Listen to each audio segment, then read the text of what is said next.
The Dialogue in the Dark is about raising awareness for the life circumstances of blind and visually impaired people. We do so by employing them and making them do tours through pitch dark rooms for our visitors. So you can describe Dialogue in the Dark as an exhibition where you can't see anything at all. So our blind and visually impaired employees lead our visitors through everyday situations, through darkened rooms, and create encounters between blind and visually impaired people on the one hand and sighted people on the other hand. When the first exhibition of Dialogue in the Dark opened in 1988 in Germany, the work circumstances for blind and visually impaired people were not that good. They used to work as massage therapists or basket makers or telephone operators. So Dialogue in the Dark was back then a job opportunity with a certain quality on the first labor market. Hopefully our visitors learn that a blind person that is leading them through is not only characterized as a blind person, but a person with interests, with hopes, with dreams, with hobbies and friends and things that they like to do, and just one characteristic of them is being blind. So you can really change the role that you have in society by working with us. Of course, we do have the tour guides, but we have blind and visually impaired people all over the company. So we have a blind team leader. We used to have a blind HR manager before he retired, so he was actually the co-founder of the company. So he founded the company with me in 2008.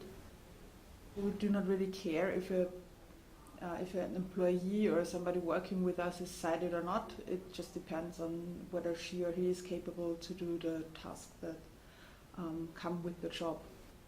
For sure there is some kind of legal difference. For instance, if you employ somebody that is blind or visually impaired or legally blind, after a certain period of time it's getting hard to resign them, so they have some kind of governmental dismissal protection, for example. Or another difference would be that most of our blind and visually impaired employees receive so-called Pflegegeld, so this is some kind of allowance that they receive from the state. So there's a difference in attracting them as an employer, because they are not so much dependent on the salary than sighted staff would be. And another difference would be that we have a so-called Zivildienst, so somebody that is doing community work instead of military service, and he is there basically to help our blind and visually impaired employees with tasks that they cannot do so much due to being blind. But apart from that, we very much try not to make such a huge difference between them. We have been used to having some kind of special role within a team, so they have been the one blind colleague, while compared to working with us, they are one of many. The job situation for blind people has improved a lot. For instance, there is a lot of technology rising, so if you employ somebody that is blind, it doesn't really make a difference. They have like voice-over technology, they can use a computer as everybody else. For us, it actually doesn't make so much of a difference employing sighted or non-sighted people, so it's just a question of who is capable for fulfilling the task that you have in your company.